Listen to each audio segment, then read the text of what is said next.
Meus amigos e minhas amigas, bem-vindos ao canal do Instituto de Economia da UFRJ.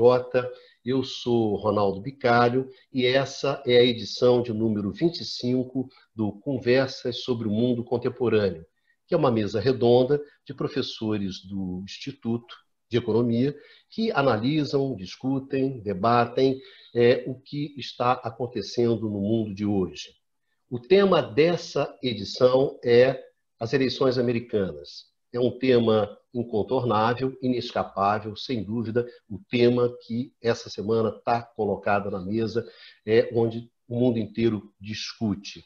Nós estamos gravando esse programa no sábado, à noite, 7 de novembro. Hoje à tarde, o Joe Biden conseguiu os números de delegados necessários para garantir a sua vitória. Para que vocês tenham a ideia do que nós estamos falando, né, de onde nós estamos falando, eu gostaria de mostrar para vocês, essa é a primeira página do jornal do New York Times, exatamente nesse momento, onde você tem o anúncio da derrota do Trump pelo Biden, né? No final, nós notamos aqui que no voto o Biden teve 74 milhões e 523 mil votos, ao passo que o Trump teve 70 milhões de votos e 356 mil.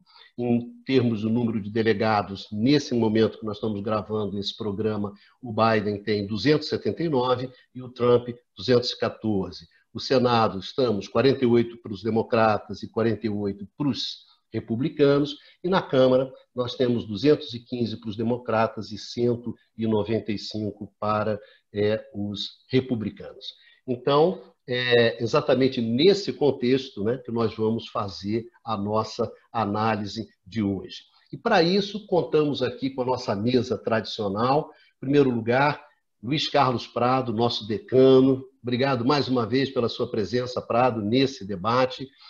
E aí, vamos discutir as eleições americanas, Prado? Vamos nós, vai ser um prazer fazer isso mais uma vez, agora em cima da hora, né? Acabamos de ter as notícias, vamos poder tentar fazer um pouco os cenários para aquilo que nos interessa, né? A parte da economia. Valeu, Pradinho. Bom, aqui ao meu lado também, mais um professor. Bom, Eduardo Bastian. E aí, Eduardo Bastian, bem-vindo, obrigado pela sua presença mais uma vez aqui no Conversas, nesse debate. Vamos discutir no calor do jogo, né, Bastian? É isso, Bicalho, boa noite, né? Obrigado. Como você falou, é o tema inescapável, né? E, bom, Pensilvânia quebrou nosso galho, né? Quer dizer, o resultado saiu um pouquinho antes aqui da nossa gravação, né? Então a gente pode falar, né, agora tendo, né, com propriedade, né, já tendo o resultado, né, quem será o novo presidente dos Estados Unidos, né? Valeu, Bastianzinho. Numa Mazati, nosso grande amigo francês, mais uma vez aqui nessa nossa mesa redonda. E aí, Numa, vamos conversar sobre as eleições americanas, né? Sem... Vasto tema. Vamos. Em cima do laço. Vamos debater. Vamos debater. Vamos ver se é um bom debate. Valeu, Numa, valeu pela sua presença. Eduardinho Costa Pinto, nosso valoroso zagueiro de Jequié, errou das cadelas e defesas. Vamos lá, Dudu. Eleições americanas, Dudu. Boa noite a todos. Depois dessa apresentação, falar o quê, né? Vamos pro jogo, né? Vamos pro jogo, não é isso? Olha, você falou dos dotes dele como zagueiro, né? Enalteceu, mas foi uma voadora no Dudu, hein? Eu sei que foi um zagueiro maldoso, né? Exato. O pessoal não sabe esse passado do Dudu como um zagueiro viril, né? Exatamente. Bom, senhores, vamos lá, deixar de papo furado, vamos para o jogo. Lembrando para vocês que vocês podem encontrar esse programa aqui também no formato de podcast, né? Canal IE-UFRJ, e você encontra em todos os agregadores, aí você encontra esse podcast. Bom, para começar, Luiz Carlos Prados, o nosso decano. As eleições americanas, Prado. Rola essa bola. Bem, para começar, a coisa boa. Saiu um governo de uma figura sempre imprevisível, crítico da ciência, da razão, defensor de uma agenda em vários temas contrária às tradições do iluminismo, realmente uma figura muito nociva, não apenas para os Estados Unidos, mas certamente para o mundo todo, né, pela sua postura, com vários admiradores em vários países, inclusive aqui no Brasil. Então, isso é muito positivo. Mas vamos trazer para aquilo que nos importa. Que cenário nós podemos botar adiante? O que está aí colocado? Bem, como sempre, nessas horas, nós vamos procurar o que parece ser as figuras que estão formulando o programa do novo governo. Então, eu fui olhar um pouquinho o que vem falando Ben Harris, que é o principal assessor econômico do Biden, que, aliás, não é um acadêmico, estrito senso, é muito mais um assessor parlamentar, fez todo um PhD, ele, se eu não me engano, foi pela universidade, foi George Washington University, trabalhou no Brooklyn Institution, trabalhou em trabalhou no Congresso americano, etc. Bem, ele é um especialista em orçamento e emprego. Ele foi um dirigente do chamado Projeto Hamilton Project, que vem defendendo a necessidade de se dar um olhar mais cuidadoso para a questão do emprego nos Estados Unidos. Ou seja, essa eleição foi decidida, assim como a eleição anterior, por mudança de votos no chamado Rust Belt, nas áreas de desindustrialização americana. O Biden, o Trump antes, apresentava alguma coisa que parecia melhor, principalmente por esse trabalhador branco, no passado vinculado aos sindicatos, mais conservador, não está preocupado com a questão identitária, mas está preocupado com o seu emprego. Esse trabalhador que foi muito prejudicado, a renda real desse trabalhador vem caindo desde os anos 70. Um estudo, inclusive, desse Hamilton Association mostrou que nos últimos 20 anos a renda real desses trabalhadores caiu significativamente. Se eu não me engano, foi 20% de 1990 a 2013. Então, de alguma maneira, esse novo governo vai tentar olhar para isso sob o ponto de vista americano. Ele já vem anunciando um aumento de impostos, tanto para o setor corporativo como para as pessoas físicas. Imposto de renda é a principal receita tributária do governo americano, e é sobre isso que eles vão trabalhar. E já vem também anunciando um pacote de mais de $1 trilhão para a recuperação da economia americana. Bem, então isso é bom para os Estados Unidos, mas como acontece com muitos governos democratas, o grande exemplo é Johnson, que foi excelente nos Estados Unidos, foi importante na área de direitos humanos, na questão da agenda de integração social da nova sociedade, nem sempre é tão bom assim para o resto do mundo. O Biden representa uma agenda também democrata nas relações econômicas internacionais, que, se por um lado é bom para nós no sentido de ser mais racional e mais preocupado com questões de direitos humanos e ambiental, é muito pragmático e um forte defensor da agenda americana. Ele certamente vai continuar e talvez até aumentar a pressão sobre a China, vai procurar reconstruir a base na OTAN e vai atuar internacionalmente. Eu não acho que o Brasil vai ter nenhuma facilidade. O Brasil tem agora a questão de uma concorrência para o 5G, que, se não me engano, está não apenas a Huawei, mas está a Ericsson e está a Nokia, finlandesa. A meu ver, o Brasil vai continuar sendo pressionado pelos Estados Unidos e não fazer negócio com a China. Talvez o Biden vai ser um pouquinho mais sutil, usar os caminhos institucionais, não vai ser tão verborrágico e tão simplório na maneira de comunicar agressiva e na imprensa do Trump, mas a linha continua a mesma. Então, na área de relações internacionais, o Brasil vai ter muitos desafios, o que, dado a natureza do nosso governo, não nos ajuda muito. Então, resumindo, eu acho que vai ser um governo progressista para os Estados Unidos, muito provavelmente vai enfrentar problemas grandes que terão que ser enfrentados na economia americana, mas será a economia mundial nós continuaremos a viver um período de instabilidade, inclusive de uma disputa por hegemonias entre os Estados Unidos e a China, principalmente na área econômica. É isso. Bastianzinho, e aí? E as eleições americanas? O que você acha? Bom, para começar, para entrar na conversa, né, eu queria pensar algumas coisas que o Luiz Carlos falou. Bom, é possível, até mesmo provável, né, que esse governo Joe Biden seja um dos governos mais progressistas do Partido Democrata, tá? Ao menos na intenção, né?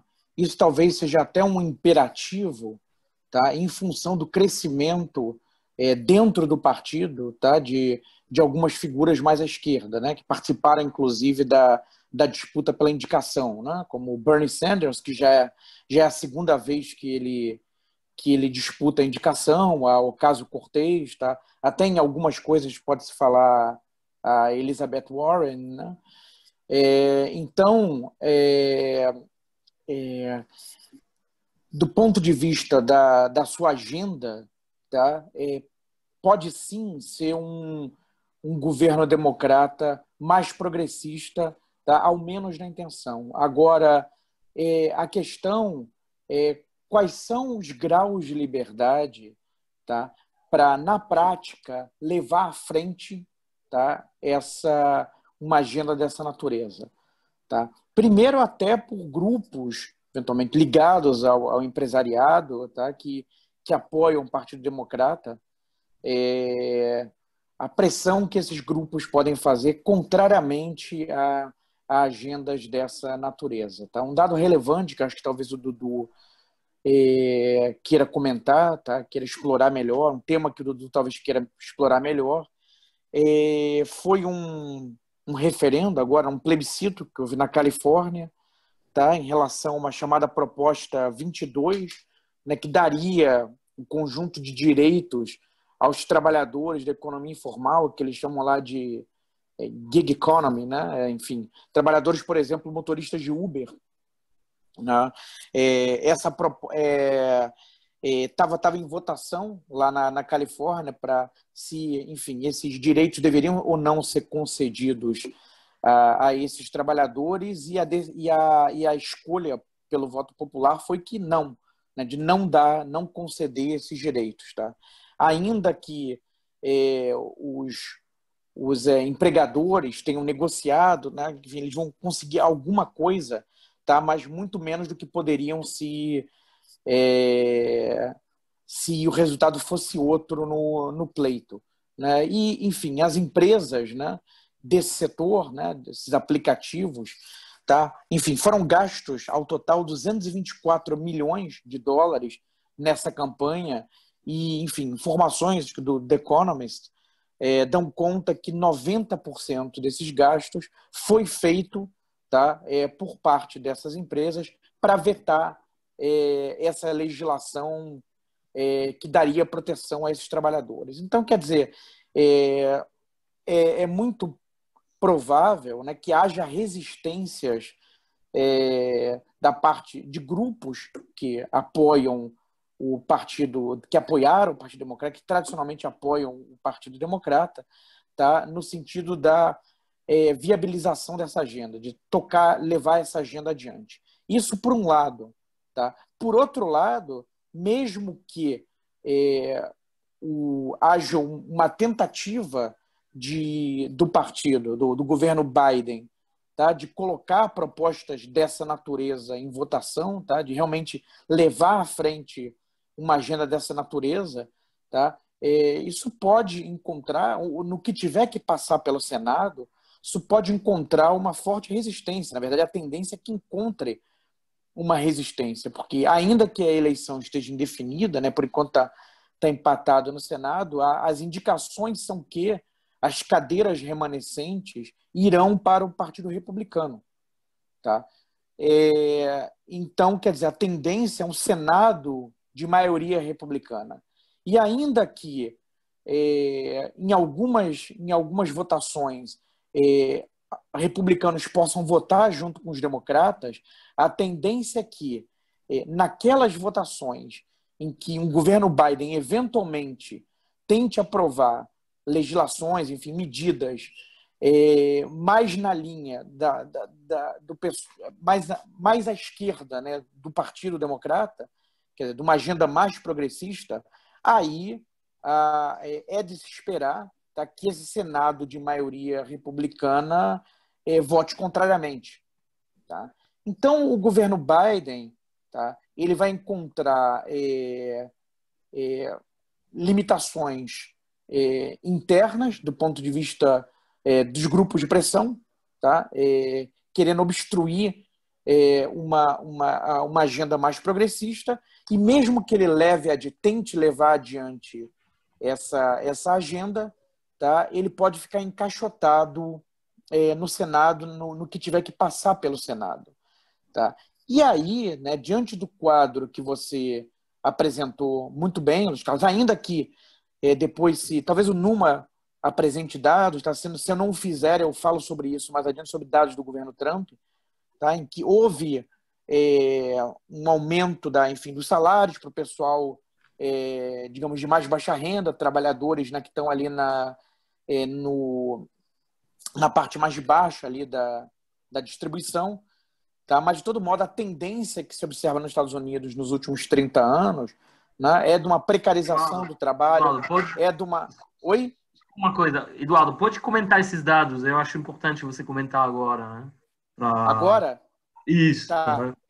Tá, então eu vou puxar para uma... vou me alongar um pouquinho mais, só chamar a atenção, então, que, de fato, há um quadro nos Estados Unidos de mais longo prazo, né, de precarização do trabalho, de piora da distribuição de renda, de redução das possibilidades de ascensão social, tá? O que colide exatamente com uma ideia que é muito importante, né, dos Estados Unidos, né, que é a ideia da terra das oportunidades. Tá? Os dados mostram que isso vem se reduzindo fortemente nas últimas décadas.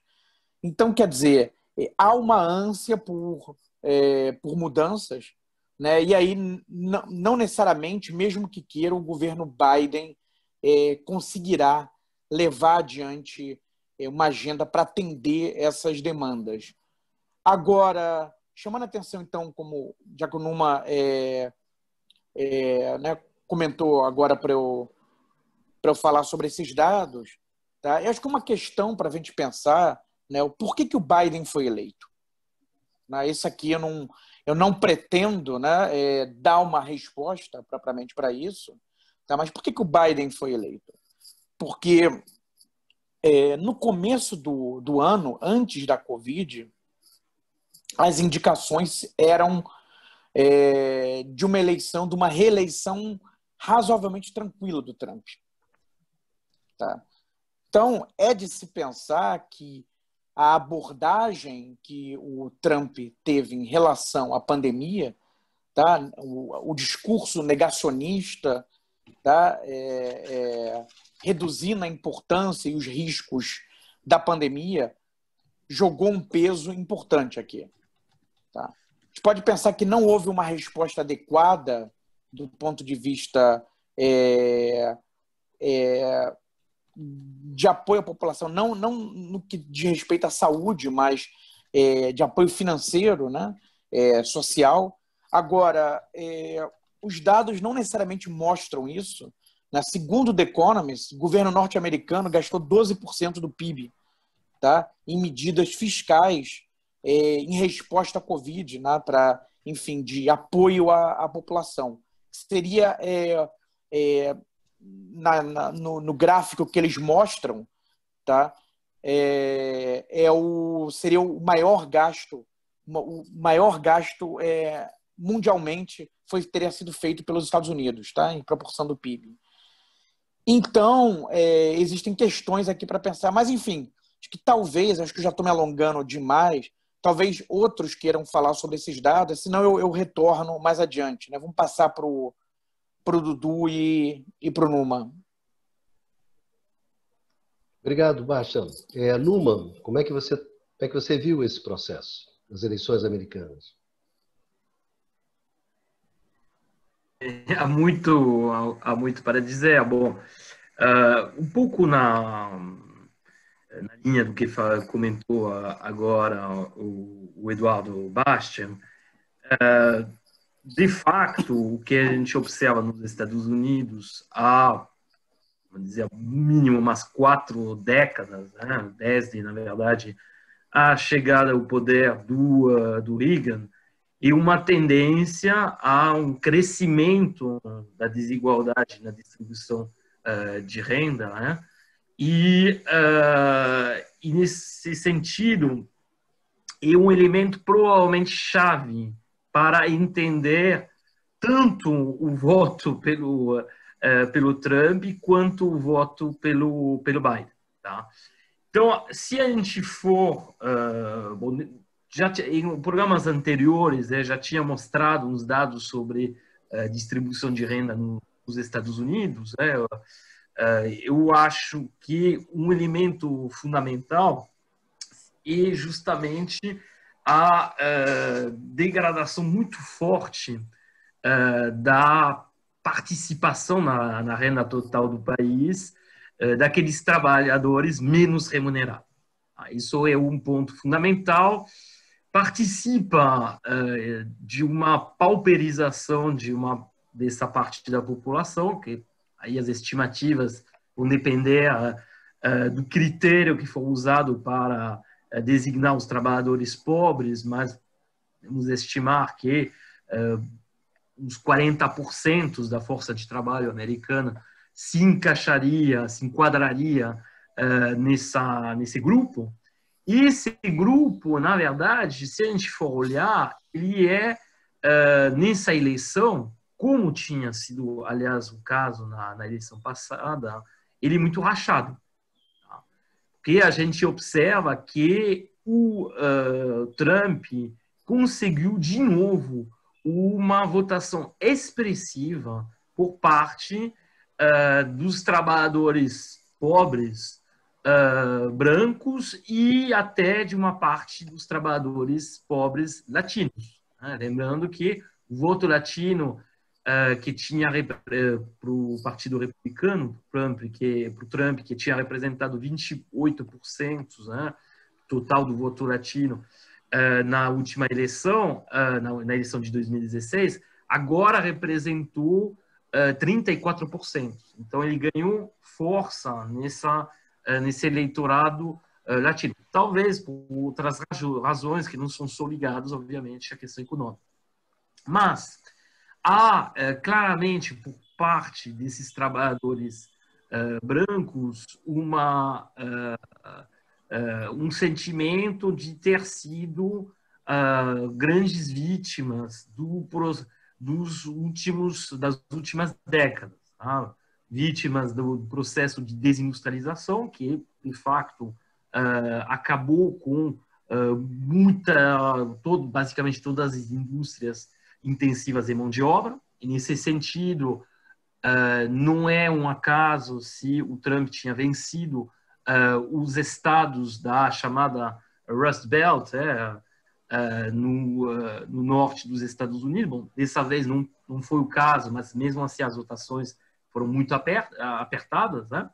E do outro, a gente tem um grupo também de trabalhadores pobres que pertencem às minorias nos Estados Unidos. Trabalhadores negros e trabalhadores também e uma parte dos trabalhadores latinos. Tá? E são comunidades assim que também sofreram extremamente com o que aconteceu nas últimas 4 décadas, tá?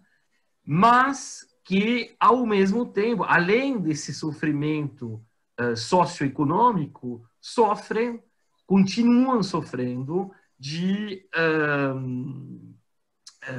preconceitos, inclusive preconceitos expressos em inúmeras oportunidades pelo Trump. As últimas vezes, vamos dizer, foram depois foi na ocasião das manifestações do movimento Black Lives Matter, né? E tudo isso mostra que, na verdade, no caso da eleição americana, é muito importante pensar nessa dimensão socioeconômica, mas tem também outras dimensões. E eu acho que a dimensão, vamos dizer, racial, no caso dos Estados Unidos, também é muito forte, porque os preconceitos assim são muito enraizados. Provavelmente o Trump ajudou a externalizar mais ainda preconceitos que já existiam, que já se manifestavam na atitude da polícia, vamos dizer, segregação de facto da qual sofrem parte das comunidades, assim, as comunidades negras e latinas nos Estados Unidos. Então, acho que assim, para a análise dessa eleição, como foi, aliás, o caso da última eleição, da eleição anterior, de 2016, há que ter esses dois lados juntos, o lado socioeconômico e também esse lado racial e societal também, porque a gente está falando da questão dos grupos raciais, mas tem também a questão de outros grupos ostracizados, né? Grupos, os LGBT, por exemplo, também, assim, vamos dizer, de uma forma geral, o modo de vida de pessoas que não seriam religiosas, que não seriam adeptas da família tradicional americana, tudo isso constitui assim, uma parte da população que, além das questões socioeconômicas, foi meio que excluída da política, enfim, da comunidade nacional, tal como ela era concebida pelo Trump.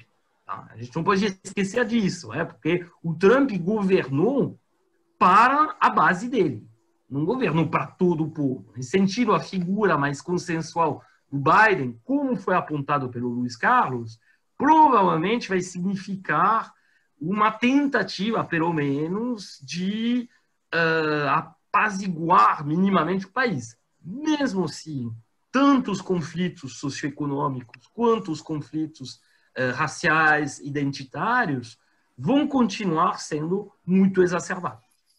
E nesse sentido, bom, eu acho que seria interessante ouvir o que o nosso Eduardo Costa Pinto pode comentar sobre a percepção desses dois temas, né? Não, vou pegar esse gancho que o Numa mostrou e juntando também com o Baixo Prado, porque qual o ponto importante? Eu acho que o Prado levantou uma questão que olha, o quanto esse programa de governo, e é sim o programa progressista no sentido aí distributivo, de aumento de investimento e geração de emprego, tá? Acho que, inclusive, aqui acho que é um ponto importante, acho que isso, inclusive, permitiu que alguns segmentos que votaram no Trump na última eleição girasse, tá, para o Biden, inclusive nessas regiões que vocês já ressaltaram, que é o cinturão da ferrugem. Ou seja, como, e aí sim, o Trump governou para a base, como o Numa alertou muito bem, mas como não conseguiu, em termos de impacto, o que ele prometeu no sentido dessas regiões, no sentido maior do que talvez das expectativas prometidas, então isso gerou, em certa medida, talvez uma guinada ou alguma espécie de processo. E aí, eu queria chamar a atenção e ressaltar o que vocês já falaram, que o Numa destacou muito bem. A questão da eleição norte-americana está associada a essa dimensão econômica distributiva de renda, mas essas outras dimensões que passam de como a configuração da sociedade norte-americana, em que a dificuldade de gerir, né, a questão econômica no sentido distributivo trouxe à tona as tensões históricas da própria formação da sociedade norte-americana. A gente vê isso na configuração do que é a eleição dos Estados Unidos. Cada estado, né, tem uma legislação específica. Alguns desses estados votam republicanamente ou no democrata historicamente, dado o perfil econômico, político e social, como o Numa alertou. Tem a ver, inclusive, ficou mais forte isso ainda no período recente, que é essa coisa do voto no centro urbano e no voto das pequenas cidades. Então, dos valores, como o Numa alertou, e aí jogando ainda mais ênfase na questão religiosa, né, que também é uma variável importante na questão norte-americana. E eu vou acrescentar uma tensão ainda maior, que tem a ver, que para mim, com essa dificuldade do Estado norte-americano ou do governante nesse momento para fazer um projeto de geração de emprego e reconfiguração da questão da distribuição de renda, você vai ter que mexer nas estruturas de renda, né? Você vai ter que aumentar a taxação, reconfigurar o processo, e parte expressiva da base, né, do Biden, né, e aí olhando o que é o Vale do Silício, olhando o que é o Wall Street, esse pessoal não vai e vai tensionar muito se for cobrado qualquer tipo de taxação.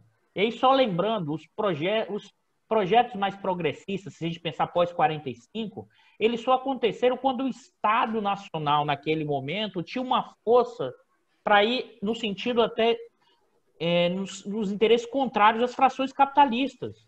E eu não vejo nesse momento histórico essa configuração dessa força tão grande. Eu acho que para girar vai ter que acontecer ainda muito mais questões e problemas. Eu vou para rodar, nesse sentido, por isso que eu acho que não é a figura do Trump. Você tem um problema de estrutura social que vai na questão dos valores, que vai na questão das disputas entre as frações de classe norte-americana. Basta olhar o que é, por exemplo, né, o pessoal da energia limpa, o pessoal do shale gas, o pessoal do carvão. Quem diz que tem uma convergência aí? Né? Ao mesmo tempo, se o Biden diz que vai voltar para a energia limpa, o que vai fazer na discussão do petróleo e da questão da segurança energética, que inclusive também gera bastante emprego? Né? Ou seja, tem uma tensão muito forte que não, além do que o próprio Baixa alertou, que tem a questão, inclusive, da cena política, que é o Senado e o próprio Congresso.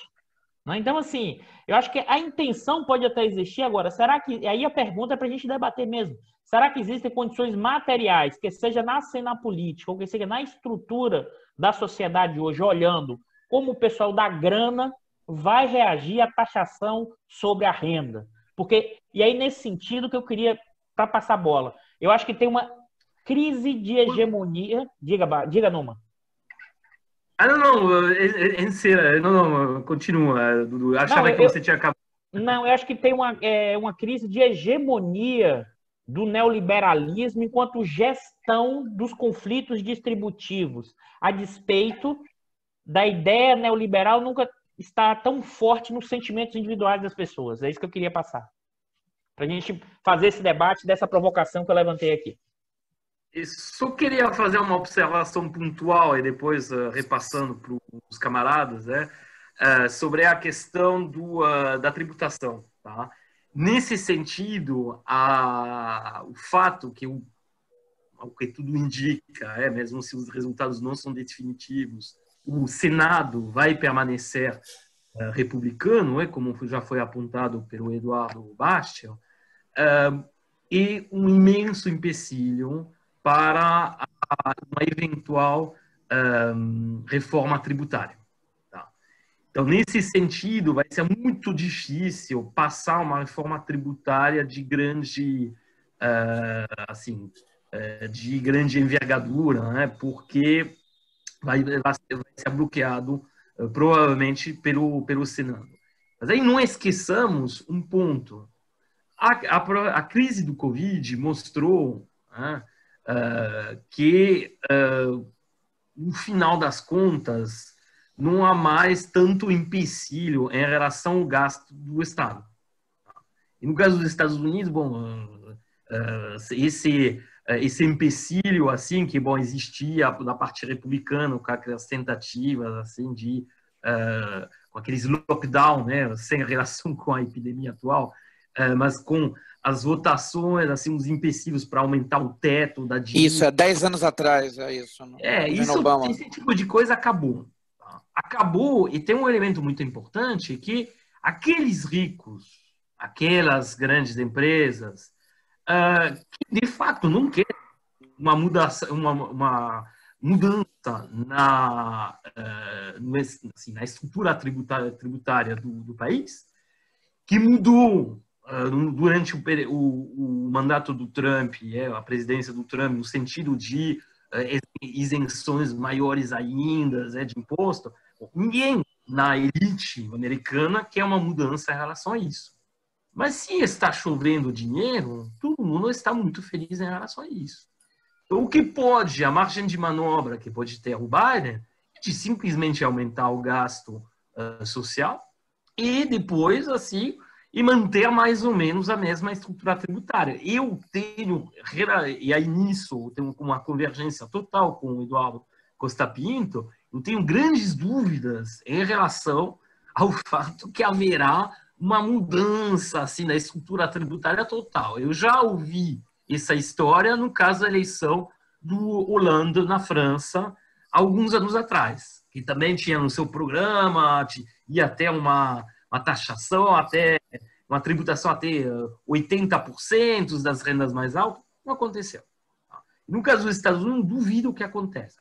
O que pode acontecer dentro de um programa mais, vamos dizer, progressista do Biden, ele vai ter que também dar satisfação à ala da esquerda do Partido Republicano, do Partido Democrata, né, que hoje em dia ganhou muita força, tanto dentro do partido quanto em termos de manifestação popular, de apoio popular na população como um todo, provavelmente vai aplicar, espero, uma parte desse programa social.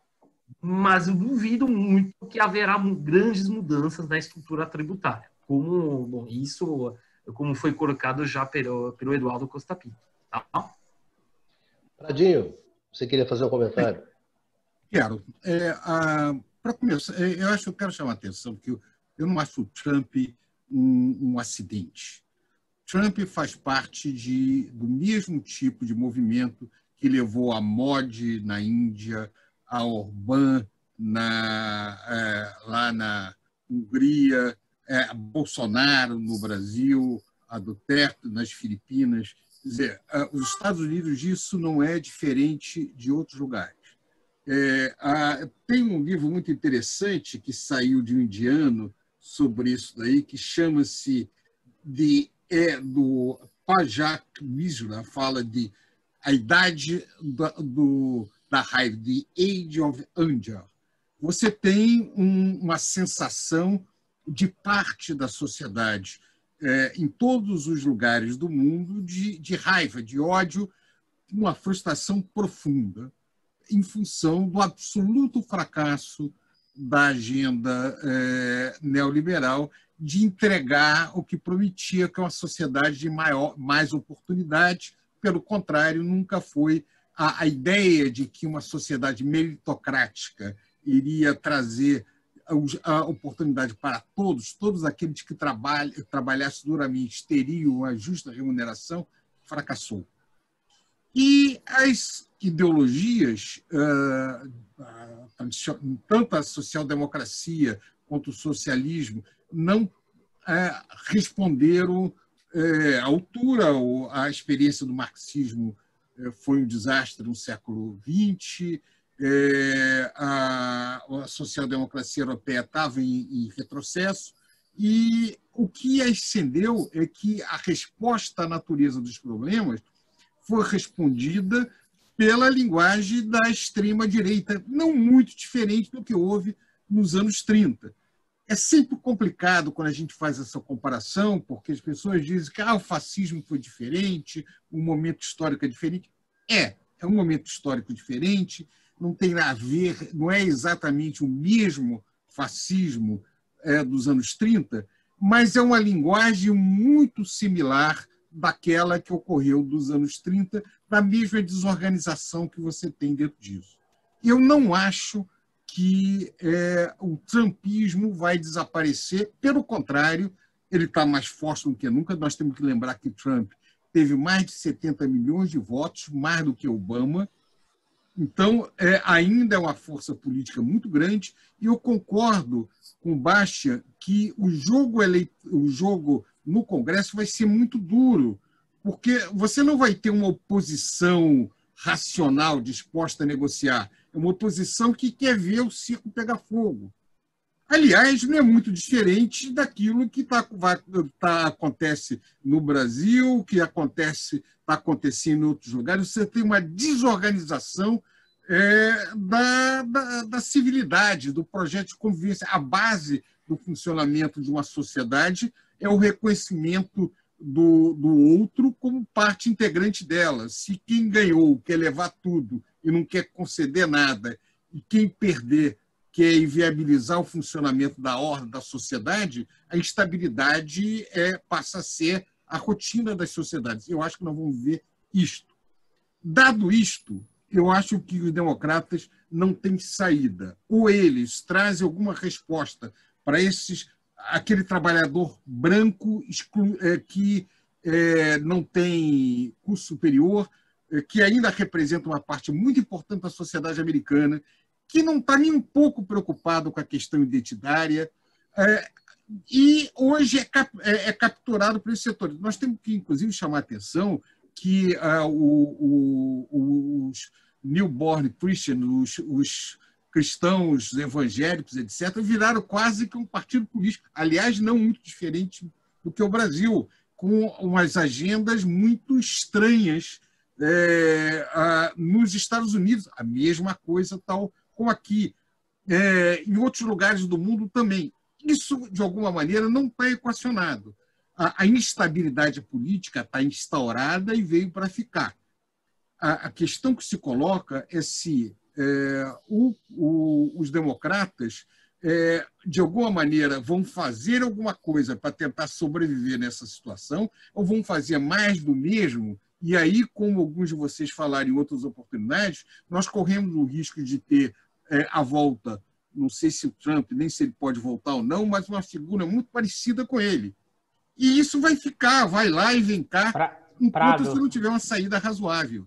Prado, não só parecido, até mais orgânico da extrema-direita do que o próprio Trump. Pois né? É isso, porque o Trump ele tem um lado cínico, né? Tem um lado oportunista. Né? É um lado algumas coisas que ele... algumas teses palhaço, que ele defende dessa turma, eu tenho dúvida se pessoalmente ele acredita nisso. Agora, pode entrar alguém mais raiz, como o Dudu comentou, né? Alguém realmente mais identificado com essas pautas.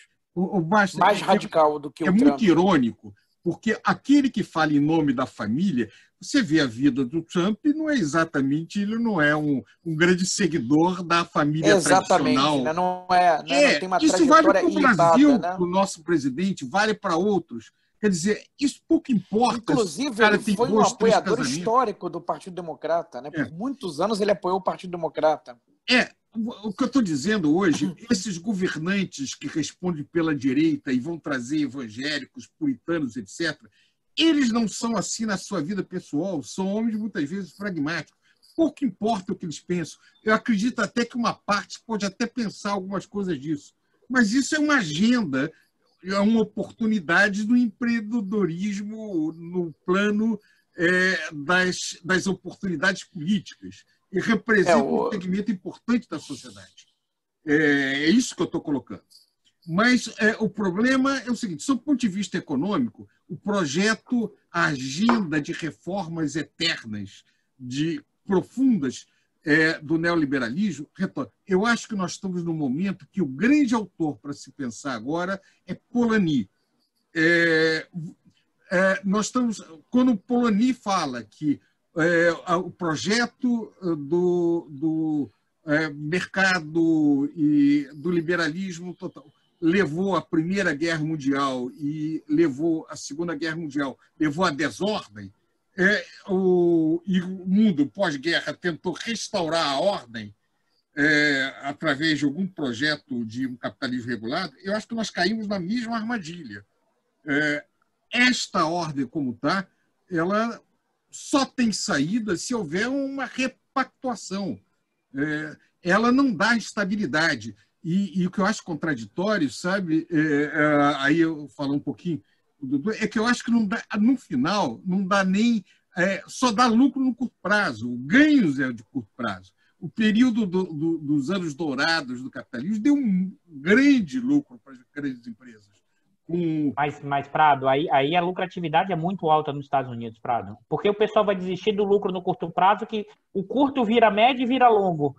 Não é da máxima do capitalismo, é só o meu ponto. Essa que é a minha questão. Não, você tem razão, mas há um custo de uma estabilidade muito grande que pode levar a seu fim. Esse essa é a contradição do sistema. Mas essa curto prazo inviabiliza no médio. Mas essa que é a contradição, porque os capitalistas eles não pensam enquanto unidade nesse sentido, eles vão pensar em ganhar o lucro dele imediato. Então avisa para o pessoal do Vale do Silício que vai, por exemplo, trazer produção industrial para dentro e vai aumentar o custo dele em 30% e reduzir a taxa de lucro dele do tamanho desse. O pessoal, Prado, vai fazer plebiscito, vai chiar, vai para porrada na disputa com o Estado. Então, eu acho que esse é um ponto que eu queria, e aí puxando, eu acho que aí você trouxe um ponto, Prado, que é a coisa da extrema-direita, e acho que o efeito do Trump para a extrema-direita, acho que sim tem um refluxo temporário, porque tinha, sim, quase um internacional de extrema-direita, mas eu queria puxar um ponto para ouvir também vocês, é o seguinte, tem uma discussão até no campo da esquerda brasileira que parece que a vitória do Biden significaria uma completa, assim, o Bolsonaro desmancharia, em que o Prado já alertou, o Biden ou os democratas tem uma coisa beligerante gigantesco, né? Isso foi no Obama, tá? Isso foi Não tô gravando. Isso foi no Obama, isso foi no Clinton, foram os que mais jogaram bombas, né? com discurso de direitos humanos. Então, assim, claro que tem a discussão que você falou, do racional da extrema-direita, mas tem uma perspectiva muito binária, meio limitada para olhar o que é que representa o imperialismo norte-americano e suas formas de dominação. Então, parece que agora tudo vai ser resolvido, no nosso caso interno, com a vitória do Biden. Assim, eu estou provocando mesmo... Para nós é bom de curto prazo, tudo bem, mas eu não acho que muda e o jogo continua muito pesado. As oportunidades para países como os nossos são oportunidades limitadas nessa conjuntura. O que eu estou colocando é o seguinte, o mundo continuará instável. Eu não consigo ver redução de instabilidade. Agora, eu acho que você tem oportunidade para melhorar um pouco a vida no interior dos Estados Unidos, se for bem sucedido. Isso é que o Baixa está falando. Pode ser que ele queira e não consiga. Aliás, o Numa também falou na questão do Ronaldo. É claro, nós estamos vendo são as intenções, né, que é o que dá para a gente ver. Nós estamos discutindo o que eles apresentam. O que vai ser aí fica muito difícil de saber. Né? Numa, mas dá para Dudu, desculpa, vai, Numa. Numa, você queria fazer uns comentários, por favor? Não, Dudu, faça seu comentário, eu já faço o meu. Você queria... Eu queria só comentar coisas das estruturas sociais que determinam, mas assim, eu fiz essa discussão, Prado, não era nem o contraponto, é porque uma parte enorme da esquerda hoje acha que o Bolsonaro desmancha... Olha a Joaninha passando aí na área. Uma interrupção para a gente ter entrada de novo participante no nosso debate. Pode trazer aí. Eu não estou vendo, Ronaldo. Não estou te ouvindo, Ronaldo. Desculpe, estou falando que Joaninha pode ajudar na discussão, né, como você disse, né? Quem sabe? Traz a participação especial, Participação especial. Segue. Não, Numa, e aí, na verdade, eu só queria chamar um ponto, é que, na verdade, para não é nem um contraponto a você, mas tem uma discussão, no caso do Brasil, rodando hoje gigantescamente no campo da esquerda, como se a vitória do Biden significasse uma grande transformação das relações de políticas e econômicas internas no governo brasileiro. E eu queria alertar que, na verdade, acho que o Brasil está muito pequeno dada a configuração atual. Não tem muito sentido o Biden se mover para mexer contra o Bolsonaro, não tem sentido lógico, não tem... Eu acho que esse que é o ponto que eu queria alertar. O Brasil não é prioridade. O Brasil eu vi no programa, não aparece quase nada do Brasil, a não ser questão amazônica. Eu acho que o Brasil É claro, depende muito do governo brasileiro. Se o governo brasileiro não criar maiores problemas, eu não acho. Eu acho que a relação com o governo americano pode ser uma relação tranquila do governo Bolsonaro. Eu não acho nenhuma razão, no plano econômico, você ter nenhum conflito.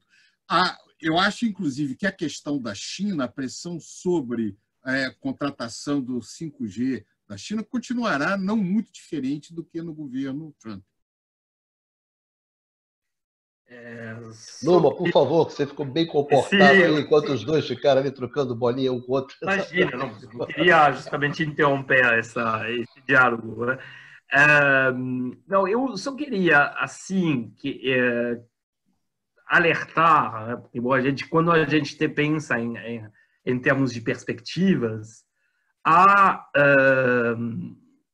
sempre a questão do que vai ser, como vai evoluir essa herança do Trump, que seja através do Partido Republicano, da própria estrutura partidária, quanto em termos de influência sobre o país. Bom, e aí eu acho que não é tão claro que o futuro do Partido Republicano seja necessariamente do lado de mais um populista, de um populista ainda mais, vamos dizer, extremista, entre aspas, do que o Trump. Tá? Não esqueçamos que tem uma parte não negligenciável do Partido Republicano que não gostava muito da figura do Trump. Tem uma parte mais centrista, entre aspas, do Partido Republicano, que fez com que, por exemplo, apesar dos esforços do Trump, ele não conseguiu realmente revogar e voltar atrás na questão do Obamacare, tem uma parte assim do Partido Republicano que não que gostaria de voltar a um rumo assim um pouco mais normal. E de uma certa forma, a derrota do Trump, que, lembramos, uma derrota rara, são poucos presidentes tentando seu segundo mandato que perderam os Estados Unidos. Você teve o Carter, você teve o George Bush pai, e pronto, acabou. Tá? Então, essa derrota e a oportunidade dentro do Partido Republicano de uma mudança de equilíbrio. Ou seja, toda essa turma que começa lá atrás com aquele Teapot, com a Sarah Palin, depois com o próprio Trump agora, não sei, eu acho que ela sai enfraquecida dessa eleição. Eu sei que, bom, uma visão polêmica, mas eu tenho também certeza, pelas pesquisas que saíram, pelas análises sociológicas que saíram, que uma parte significativa do voto pelo Trump não foi motivado por uma identificação com a pauta anti-minorias, sei lá, laicidade, ou assim, uma identificação total com as temáticas do Trump. Eu acho que foi muito motivado por essa questão da economia, tá? Da questão econômica, porque com o Partido Republicano e a campanha do Trump conseguiu passar essa ideia que o Trump se preocupava muito de economia, que a economia americana era muito próspera, que a crise sanitária, de uma certa forma, enfim, representou, obviamente, uma parada para essa dinâmica, mas que o melhor para recolocar os Estados Unidos no crescimento seria o Trump.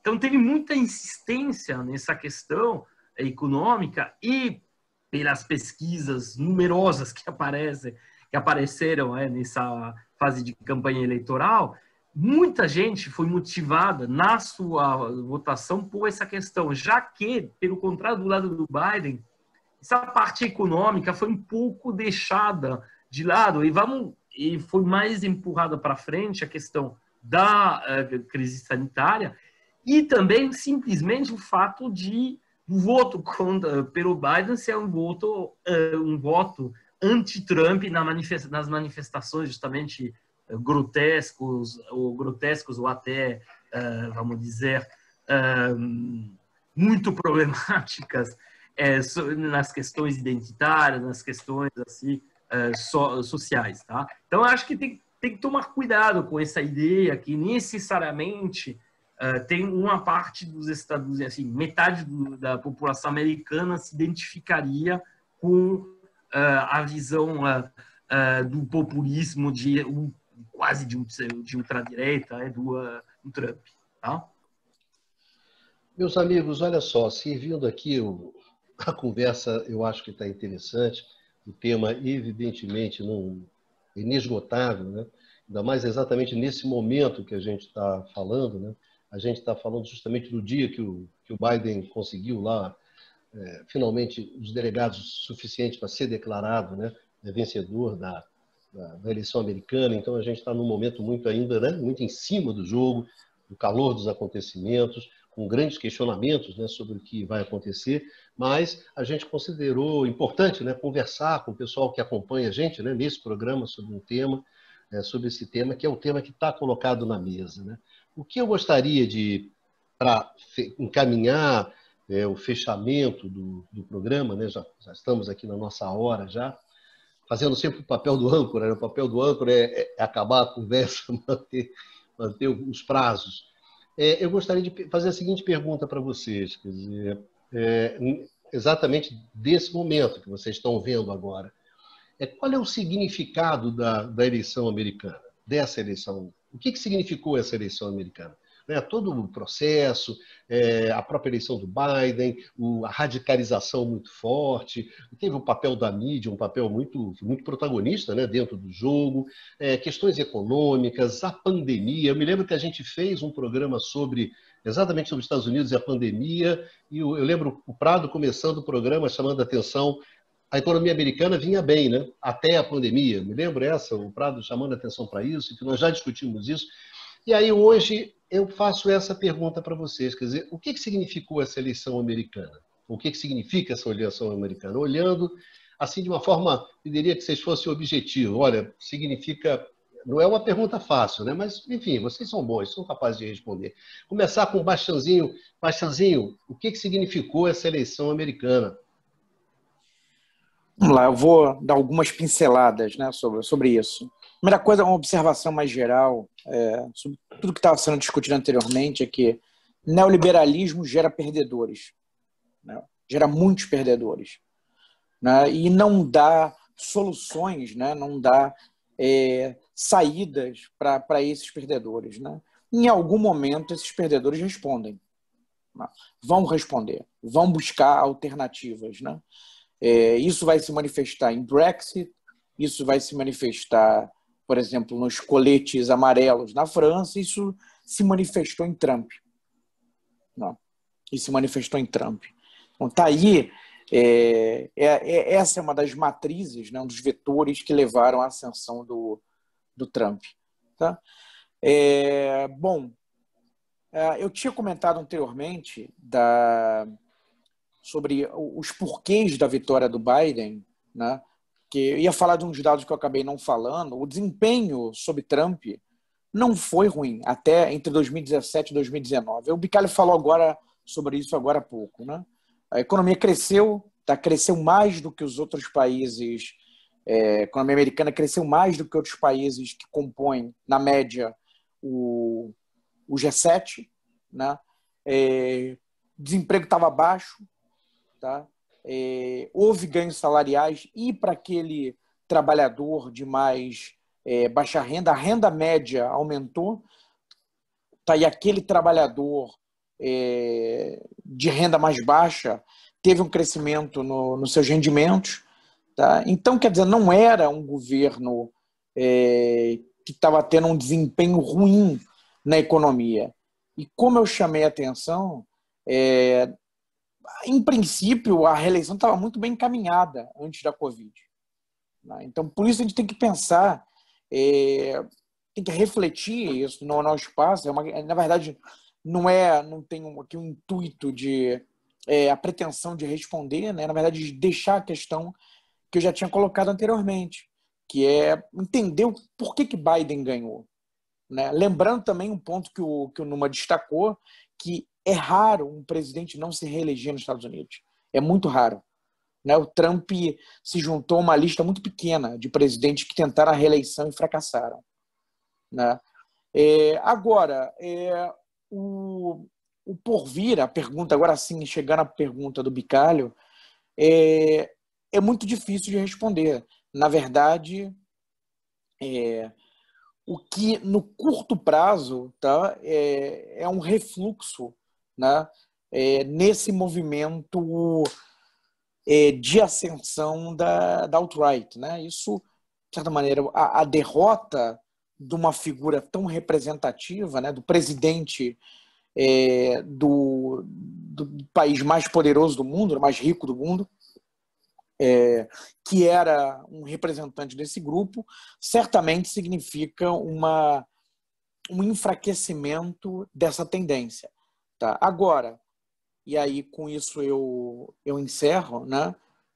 Tudo depende, olhando para um horizonte mais longo, de como Biden se sairá. Tá? Porque um fracasso do Biden pode levar a um retorno do Trump, se isso for legalmente possível, tá? ao surgimento, enfim, de uma liderança análoga a Trump, tá? Ou até algo pior. Tá? Lembrando, chamando a atenção para um ponto que o Numa destacou, né? Pensando um ponto que o Numa destacou, na verdade o Partido Republicano entra em disputa. Porque algumas figuras importantes do partido não gostam do Trump, tem alas que detestam o Trump. Por outro lado, ele tem, acho que 80 milhões de seguidores no Twitter, né, o Bicalho. Ele tem uma plataforma muito grande e tem também um eleitorado fiel, que adora ele. Né? Então, no caso dos Estados Unidos em particular, o Partido Republicano é um partido em disputa de agora em diante, nesse próximo quadriênio. Agora, os caminhos vão depender muito do que o Biden conseguir fazer. E aí existem todas essas restrições internas, né? Seja dos grupos de interesse, tá? Como eu falei, como o Dudu falou, seja também pelos próprios limites, né? Questão que o Senado, enfim, pode impor ao Biden. Né? Então, aí essa, na verdade... esse é um ponto de interrogação, né, que permanece. Né? Acho que é difícil a gente projetar, né, tendências no médio e no longo prazo. Tá? E com isso, né, já um clássico, né, eu me despeço antecipadamente, né, aqui dos amigos, né, amigos e colegas, né, e dos nossos ouvintes, né, deixando um abraço a todos. Valeu, tá? Boa noite. Valeu, obrigado. Muito obrigado pela sua participação, Márcio. Dudu, qual é o significado das eleições americanas, Dudu? Bicalho só faz pergunta difícil. Eu vou tentar ser breve, porque hoje eu me alonguei demais. Falei muito, mas vamos lá. Qual é o significado da eleição americana? Eu acho que é assim. Nesse primeiro momento, eu realmente acho que está se dando um significado maior do que acho que a eleição norte-americana vai representar nesse processo. Porque parece que nesse momento é como se fosse assim, a democracia norte-americana está salva, a extrema-direita no mundo vai perder força, vai ter uma reconfiguração, inclusive, da relação no sistema internacional. Eu posso aqui estar sendo pessimista e equivocado, mas assim, para que isso aconteça, eu acho que você teria que fazer uma profunda transformação de como o governo do Estado norte-americano se volta para dentro e para fora do sistema internacional.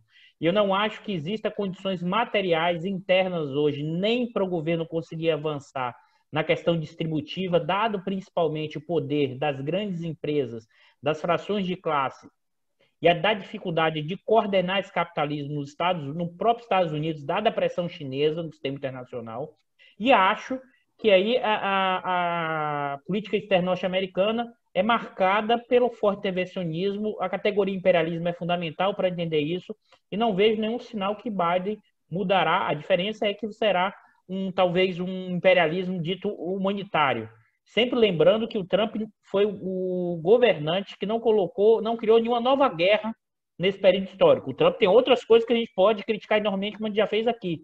Mas ele muito mais tirou os Estados Unidos da guerra do que colocou os Estados Unidos da guerra. Então, acho realmente que não gerará profundas mudanças na trajetória atual, concordando com o Prado, porque nós vivemos um momento de profunda instabilidade e os ciclos eleitorais não resolvem o nosso processo. Porque o nosso processo de crise está associado a uma reconfiguração desse capitalismo, uma crise de hegemonia do neoliberalismo como forma de gestão dos conflitos distributivos, uma profunda desigualdade social, aumento da pobreza, da miséria, e essa população que não consegue enxergar o horizonte para frente, ela está atrás de uma saída. Se o Trump não entrega, como acho que em parte entregou parcialmente, né?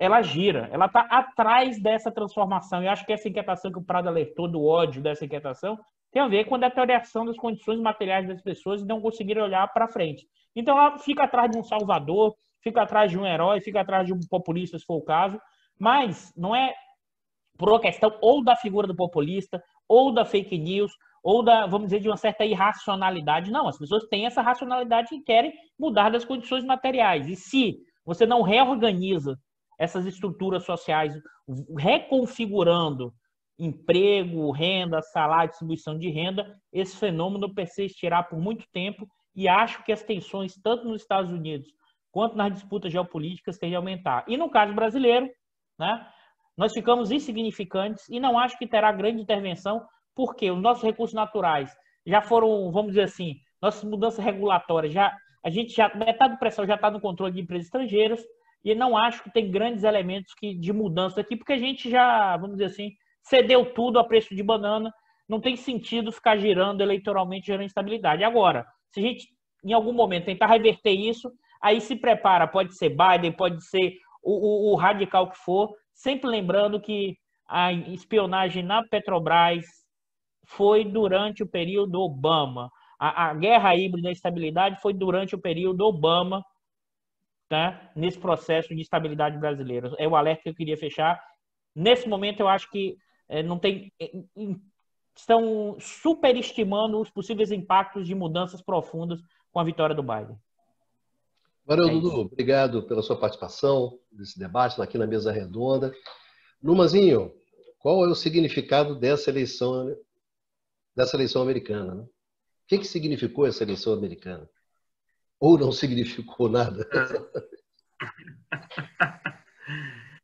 Acho que ela tem... Eu faria, como meus camaradas, uma divisão entre a dimensão interna, como fez em particular o Luiz Carlos, entre a dimensão interna e a dimensão externa. Tá?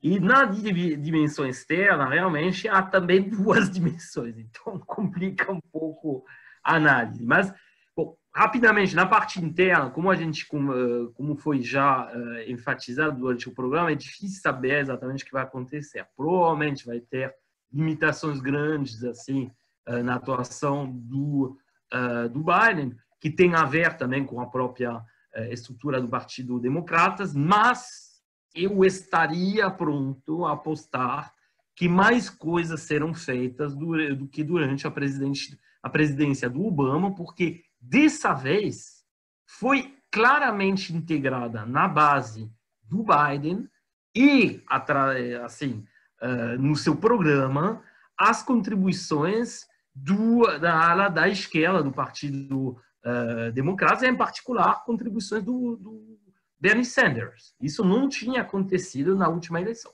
Então, isso é uma diferença já fundamental. Bom, pensando na dimensão externa, aí as questões são um pouco, ou seja, a questão da projeção dos Estados Unidos, de um lado, e da questão do que representa essa eleição para o mundo.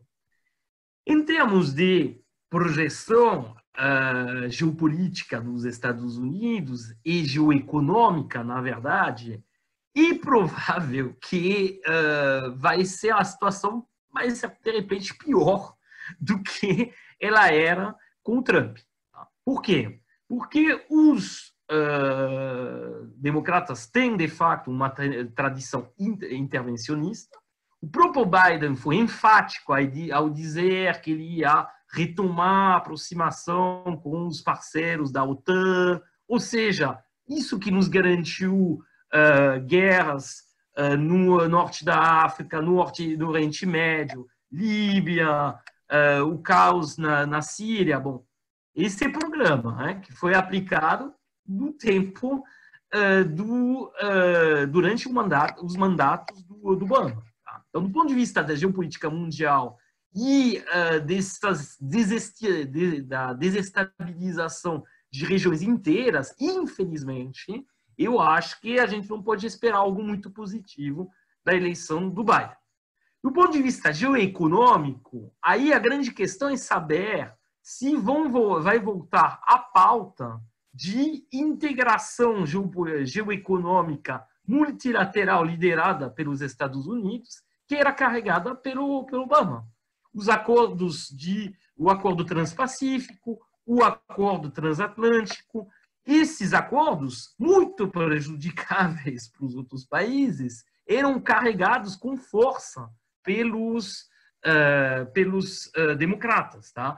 O Biden foi relativamente ambíguo em relação a isso. Tá?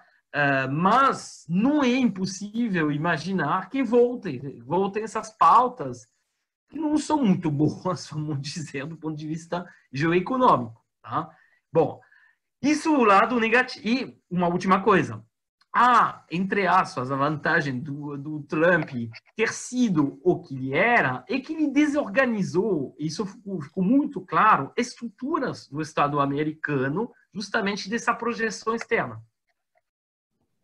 A CIA, por exemplo, ficou completamente desestruturada durante o mandato do Trump.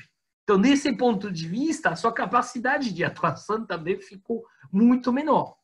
Então, a gente pode dizer que justamente essa figura do Trump muito isolacionista em muitos pontos, muito assim nessa questão de uma negociação direta, bilateral com cada país, ela deu uma certa forma, não foi tão ruim assim para o mundo. Provavelmente foi até melhor do que o intervencionismo geopolítico e geoeconômico tradicionalmente associado ao Partido Democrata nos últimos anos e a partir, vamos dizer, mais institucionalizada do Partido Republicano. Concluindo, depois, obviamente, isso, a meu ver, esse aspecto, pelo menos num primeiro tempo, é eclipsado e deixado no segundo plano em relação à questão simbólica que representa a eleição do Biden. A eleição do Biden, como já foi colocado pelos camaradas, em particular pelo Dudu, ela representa a derrota de uma certa direita. Uma direita ultranacionalista,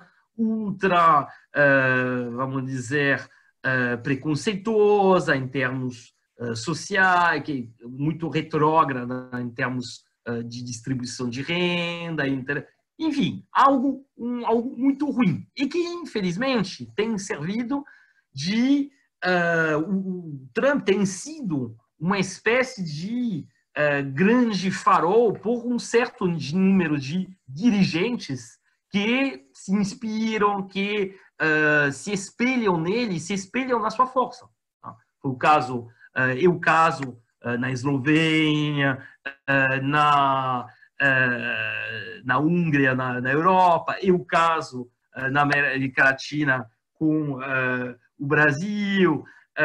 Bom, a gente tem assim, essa onda populista de direita, ultradireita, podemos dizer, que tirava muita força do fato de ter esse exemplo, que é a maior economia capitalista do mundo, com essa figura do Trump. Com a sua queda, isso representa realmente uma derrota para essa tendência. Isso mostra que os discursos, que são discursos de sistemática, de divisão sistemática da população, de ostracismo em relação a determinados grupos, não são necessariamente tão, vamos dizer, enfim, não tem necessariamente uma força tão grande no longo prazo. Tá? Então, eu acho que para o mundo, no fundo, em termos assim de derrota da ultradireita populista, nacionalista, a derrota do Trump e a vitória do Biden foi algo positivo. Valeu, obrigado pela sua contribuição, Numazinho. Prado, nosso decano, nosso historiador, né? Veja só, Nosso historiador de carteirinha. Aí eu perguntaria para você, Prado, encerrar a nossa discussão. Já agradecendo a sua participação de antemão. Pradinho. Bem, o grande desafio nessa hora e nesse tema é ser breve, mas o ponto, primeiro, do impacto dessa vitória do Biden já foi falado por todos os que me precederam. Em primeiro lugar, é uma derrota da alt-right, da direita radical, que nome se queira dar, mas esse segmento da direita caricato, mas nem por isso menos ruim, negativo para o mundo.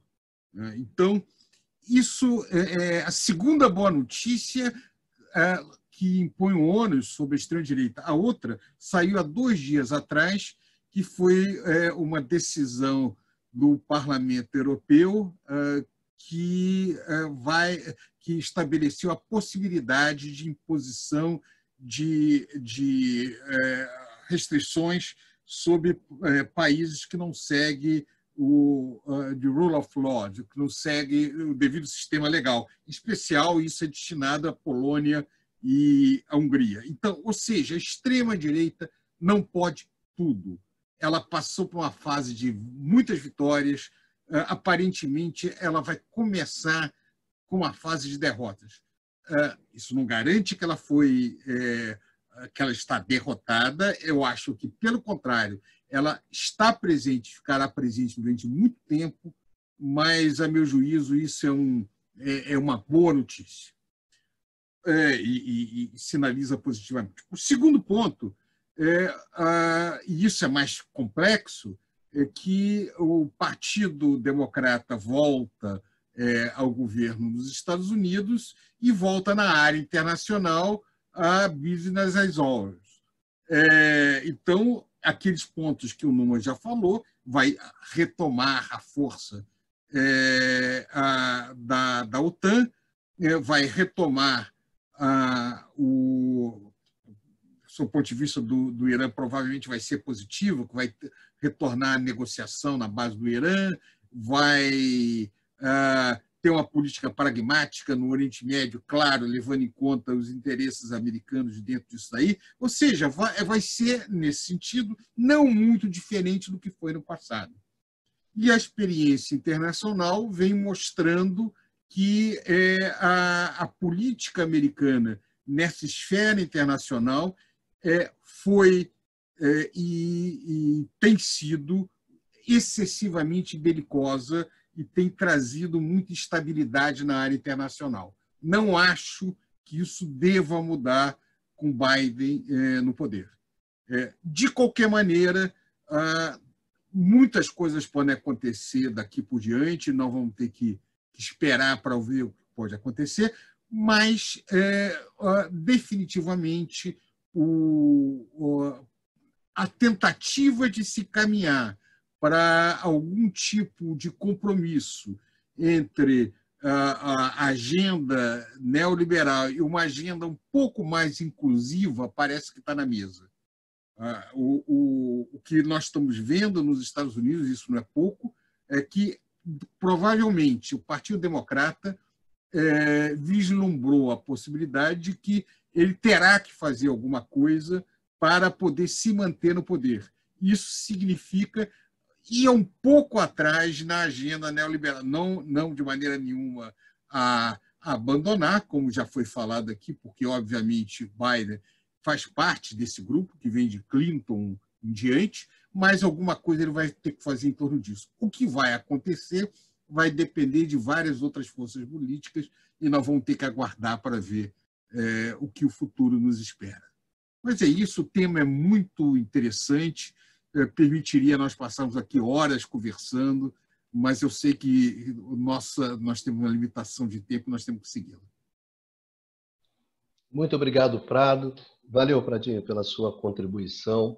Eu gostaria de agradecer muito aos nossos amigos, às nossas amigas que nos acompanham, né? Nós esperamos que nós tenhamos dado uma contribuição, né, para vocês compreenderem um pouco esses eventos, né, no caso dessa eleição. A função desse programa é essa, né, ajudar o pessoal que nos acompanha a ter uma visão sobre essas coisas todas que acontecem no mundo.